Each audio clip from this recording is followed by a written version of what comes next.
Assalamualaikum warahmatullahi wabarakatuh. Saya Emilia Maulidia dari kelas 81 dan hari ini saya akan menceritakan tentang sejarah penjajahan Indonesia dan perjuangan pahlawan-pahlawan kita dalam memerdekakan Indonesia. Seperti yang kita tahu, sebelum Indonesia menjadi negara yang merdeka, Indonesia pernah dijajah sejak abad ke-16. Pada awalnya di tahun 1500-an, kerajaan Portugis yang dipimpin oleh Alfonso de Albuquerque datang ke Nusantara. Ia mengirim kapal-kapalnya untuk mencari kepulauan rempah. Lalu, saat sampai di Maluku, mereka menjalin hubungan dagang dengan rakyat-rakyat di Maluku. Tetapi, hubungan dagang ini tidak berlangsung lama, karena Belanda menerapkan sistem monopoli. Lalu pada di tahun 1700-an, datanglah VOC dari Belanda. Kami VOC dari Belanda, berikanlah tanah Indonesia beserta kekayaannya. VOC merupakan kelompok dagang asal Belanda yang memiliki monopoli atas aktivitas perdagangan di Asia. VOC sangat bernafsu dan menunjukkan keserakahannya untuk menguasai wilayah Nusantara yang kaya akan rempah. Hingga mereka melakukan hal-hal seperti pembunuhan, kerja paksa, dan penyerahan wajib hasil tanam. VOC pun runtuh pada tahun 1918. Kemudian kerajaan Inggris datang dan menguasai Nusantara dari tahun 1811 hingga tahun 1816. Mereka mengadakan beberapa kebijakan, seperti 1.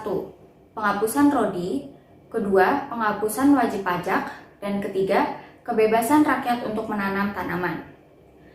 Perang Napoleon pun terjadi dan Inggris meninggalkan Nusantara. Setelah itu, Belanda datang dan menguasai Nusantara hingga tahun 1941. Lalu datanglah Jepang.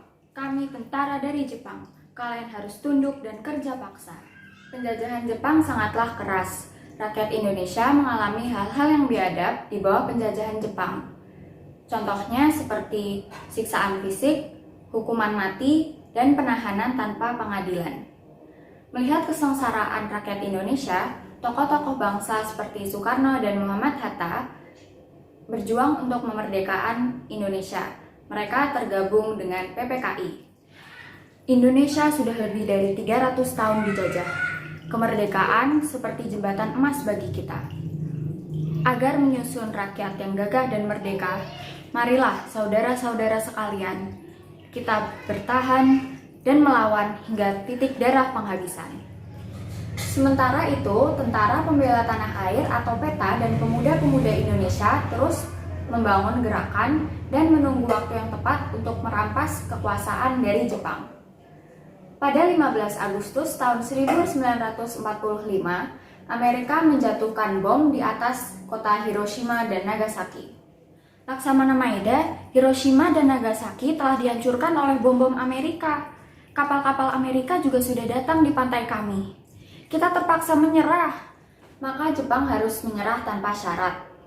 Pada 16 Agustus tahun 1945, Tadashi Maeda merasa bahwa bangsa Indonesia berhak untuk mencapai cita-cita kemerdekaannya.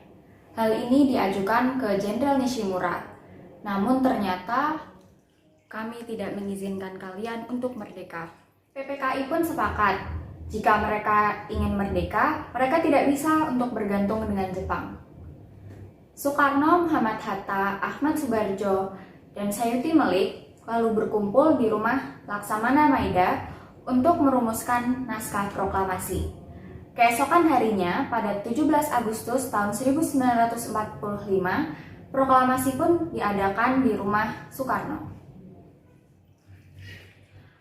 Proklamasi. Kami, bangsa Indonesia, dengan ini menyatakan kemerdekaan Indonesia. Hal-hal yang mengenai pemindahan kekuasaan dan lain-lain diselenggarakan dengan cara saksama dan dengan tempo yang secepat-cepatnya. 17 Agustus 1945, Wakil-wakil bangsa Indonesia. Demikianlah sejarah tentang perjuangan pahlawan-pahlawan kita yang patut kita teladani. Jangan lupa bahwa untuk mencapai kemerdekaan itu butuh perjuangan yang banyak. Sehingga mari kita bersyukur bahwa kita sudah tinggal di negara yang merdeka. Sekian dari saya, maaf jika ada kesalahan, jangan lupa di like videonya. Wassalamualaikum warahmatullahi wabarakatuh.